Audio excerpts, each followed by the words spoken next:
Assalamualaikum warahmatullahi wabarakatuh. Perkenalkan, nama saya Nisrina Lili Aziza dengan NIM J520200112.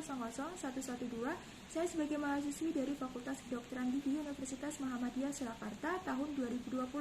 Di sini saya akan mengangkat sebuah permasalahan dalam kedokteran gigi, yaitu adalah kerugian yang dialami oleh kedokteran gigi pada saat pandemi yang berkaitan dengan kurang terpenuhinya hak-hak pasien dalam pemenuhan kesehatan gigi dan mulut. Nah, di sini saya akan menyampaikan dua tujuan, yaitu yang pertama adalah memberikan pengarahan kepada masyarakat akan pentingnya kesehatan gigi dan mulut selama pandemi, disertai dengan pemakaian protokol kesehatan baik dari dokter maupun dari pasien itu sendiri. Nah, untuk tujuan yang kedua adalah untuk meningkatkan partisipasi dan kontribusi dari mahasiswa kedokteran gigi dalam peningkatan mutu dan kualitas kesehatan gigi dan mulut di Indonesia.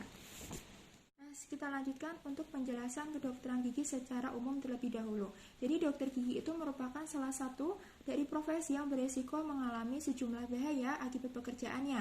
Nah, untuk bahaya itu antara lain adalah penjalaran terhadap agen penyebab infeksi, yaitu termasuk human immunodeficiency virus dan virus hepatitis, juga ada radiasi, kebisingan, gangguan muskuloskeletal, gangguan psikologis, dermatitis, gangguan pernapasan, dan juga percikan dari bahan gigi terhadap mata kita.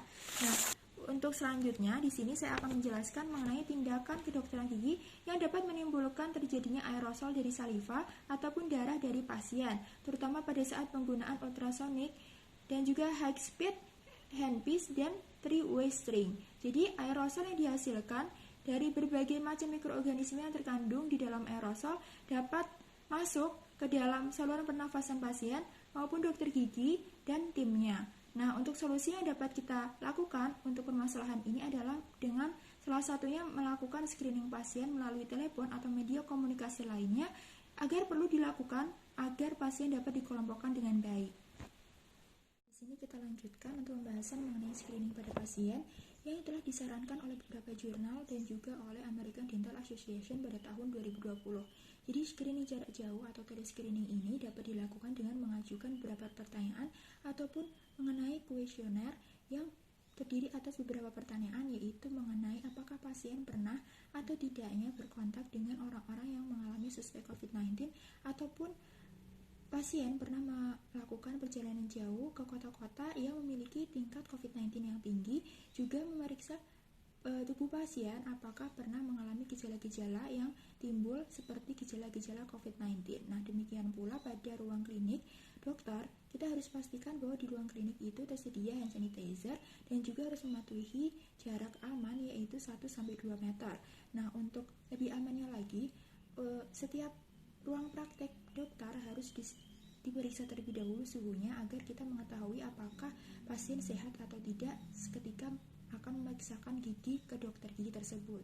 Kita akan lanjutkan untuk pembahasan mengenai alat pelindung diri atau APD yang merupakan suatu alat yang digunakan untuk melindungi diri dan tubuh terhadap bahaya kecelakaan kerja serta dapat mengurangi tingkat keparahan dan kecelakaan kerja yang terjadi, namun tidak menghilangkan ataupun mengurangi bahaya yang ada.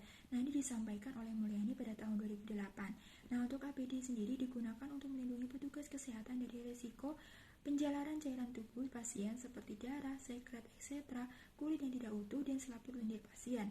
Nah, untuk alat pelindung diri diperlukan dalam melaksanakan tindakan yang berisiko tinggi seperti pemeriksaan rutin, tindakan bedah, otopsi, maupun perawatan gigi di mana menggunakan bor dengan kecepatan putar yang tinggi.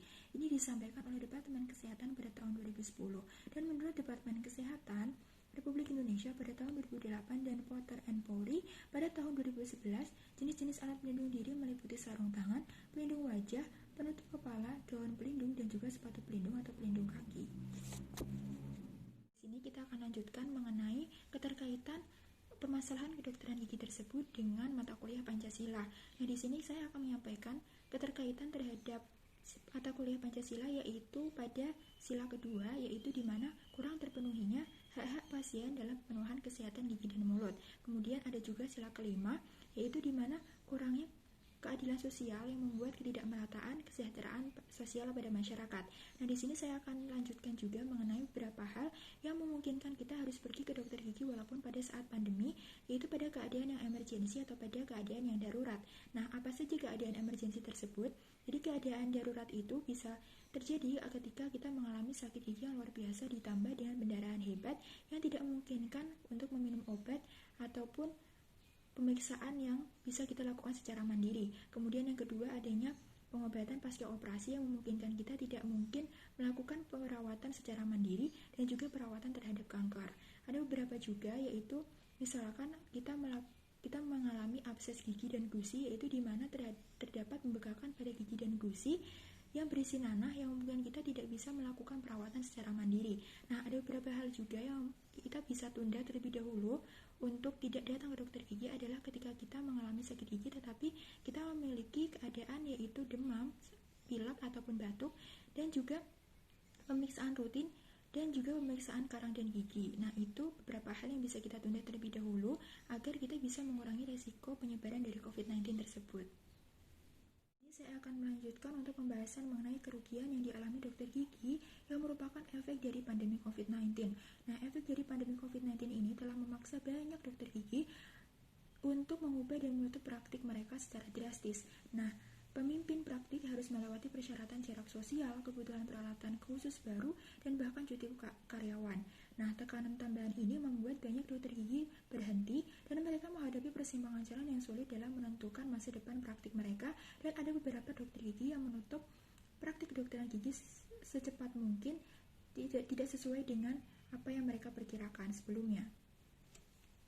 Nah, di sini saya akan menyampaikan mengenai beberapa peraturan yang telah dibuat di negara Indonesia ini, yaitu yang pertama adalah Keputusan Presiden nomor 12 tahun 2020 mengenai penetapan bencana non-alam penyebaran coronavirus disease pada tahun 2019, yaitu yang kita sebut sebagai COVID-19 sebagai bencana nasional atau bencana non-alam yang diakibatkan oleh penyebaran COVID-19 yang ditetapkan sebagai bencana non-alam. Nah, untuk yang kedua adalah Pasal 82 Undang-Undang nomor 36 tahun 2009 mengenai kesehatan yang mengatur soal pelayanan kesehatan pada waktu bencana. Nah, kita lanjutkan untuk yang ketiga, yaitu mengenai Pasal 5 ayat 1, yaitu Undang-Undang nomor 4 pada tahun 1984 mengenai wabah penyakit menular, yang ditegaskan bahwa salah satu upaya penanggulangan wabah adalah pemeriksaan, pengobatan, perawatan, dan isolasi penderita termasuk tindakan karantina.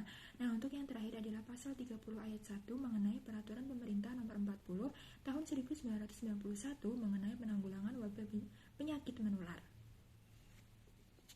Dapat kita ambil dari permasalahan di atas adalah mengenai pandemi ini telah menjadi tantangan bagi para profesional perawatan kesehatan di seluruh dunia, dan kedokteran gigi merupakan salah satu sektor yang terkena dampak secara signifikan.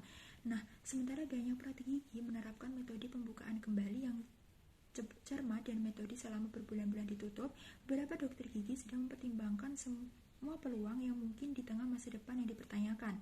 Nah, sebuah studi dari British Dental Journal meneliti kedokteran gigi dalam konteks global pandemi. Studi ini menyebutkan bahwa adanya status moral petugas kesehatan gigi dalam menyeimbangkan perawatan untuk pasien dan kesejahteraan pribadi mereka. Nah, para ahli gigi merasakan kewajiban moral untuk mengurangi perawatan gigi karena takut menyebarkan COVID-19 pada pasien mereka, tetapi mereka juga mengkhawatirkan masalah finansial dari mereka sendiri.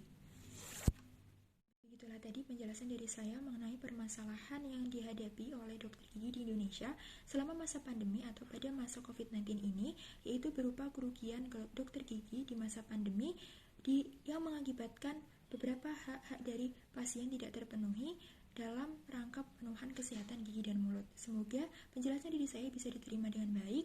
Apabila ada salah yang mohon dimaafkan. Wassalamualaikum warahmatullahi wabarakatuh.